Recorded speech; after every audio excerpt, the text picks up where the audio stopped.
Nana grew up in the humble home of the Okafor family in Biku village, where love and simplicity once reigned. Known for her academic success and kind-hearted nature, she was the village's shining star. Yet, life soon twisted into a path few could imagine. As Nana grew older, she left her home to learn the art of trade in a distant city. She adapted swiftly, mastering the intricacies of commerce and gradually building a fortune. Day by day, her ambitions soared as the lure of glittering gold and sparkling jewels consumed her.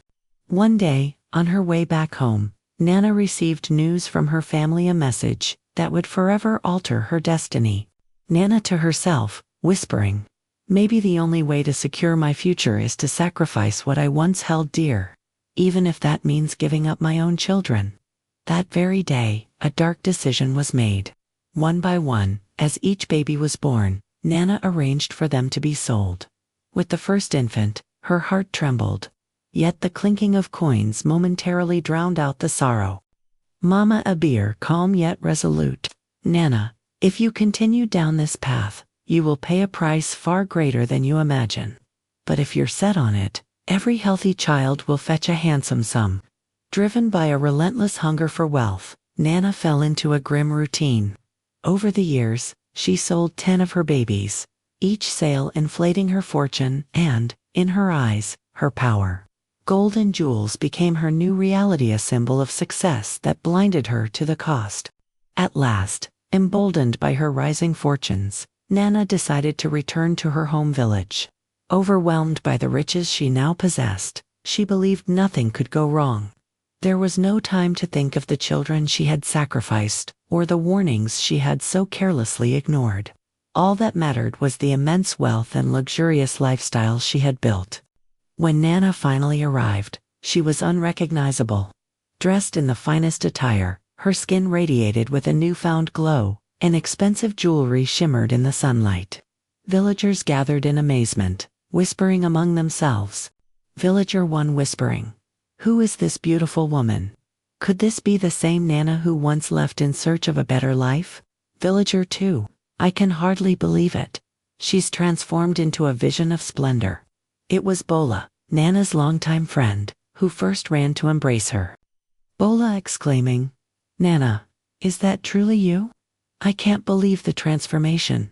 As the celebration began, Nana proudly showcased her wealth. She had built a grand house for herself and even transformed her parents' old home into a magnificent estate. Her parents, though proud of her success, were also deeply conflicted, showered with admiration, yet worried about the choices that had brought her to this point. Though many local men were enchanted by her beauty and success, offering marriage proposals one after the other, Nana consistently declined.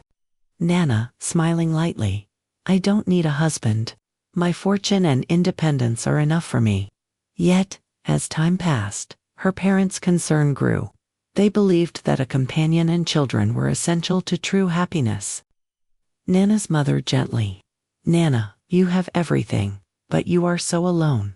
True joy comes with having a family." In time, Nana's life took another turn when a well-respected and affluent man named Akin took notice of her. Kind, handsome, and caring, Akin's proposal eventually convinced Nana that perhaps marriage might complete her life. The wedding was a grand affair, filled with music, dancing, and feasting, as the entire village celebrated the union.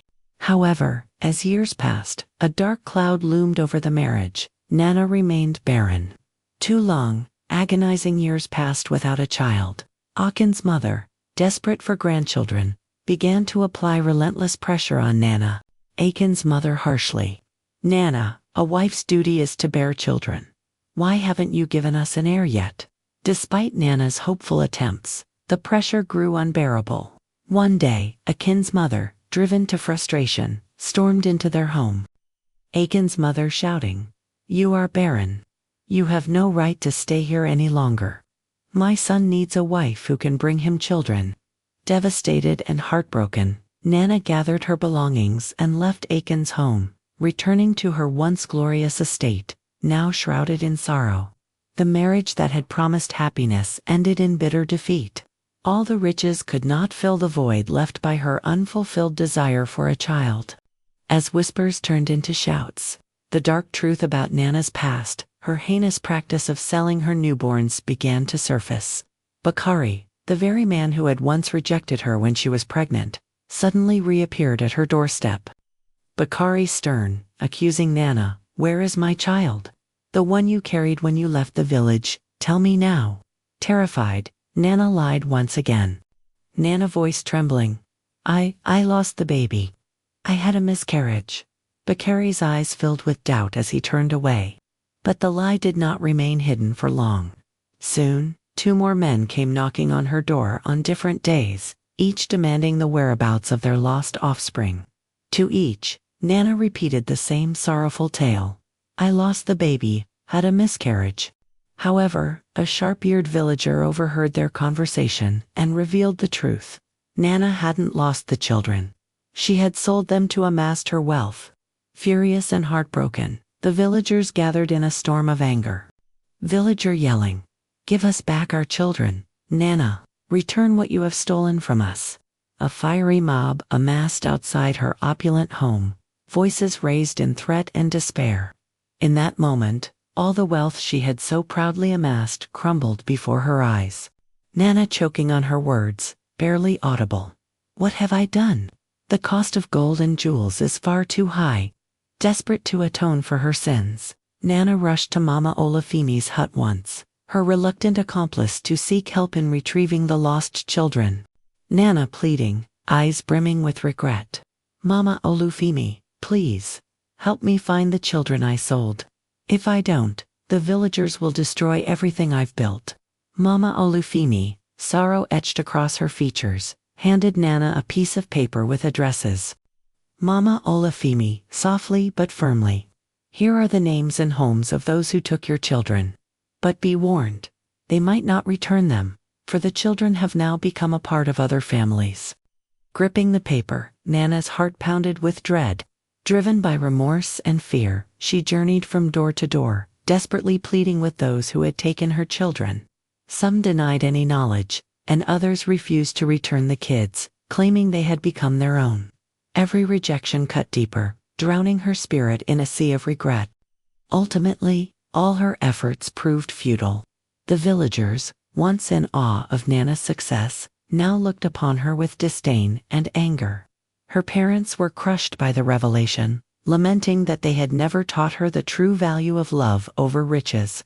Unable to bear the weight of her sins, Nana did the unthinkable.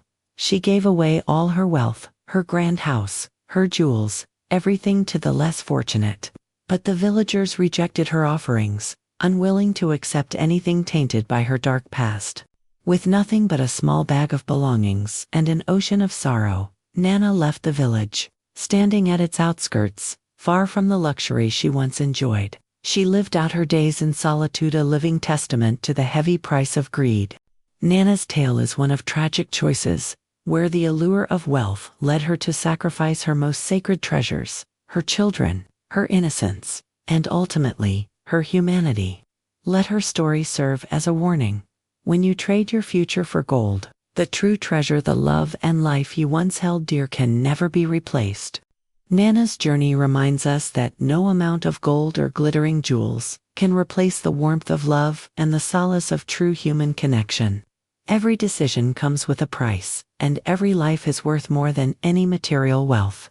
If this tale of heartbreak and lost innocence has spoken to you, please like the video, share your thoughts in the comments, and subscribe for more stories just like this one. Thank you for watching.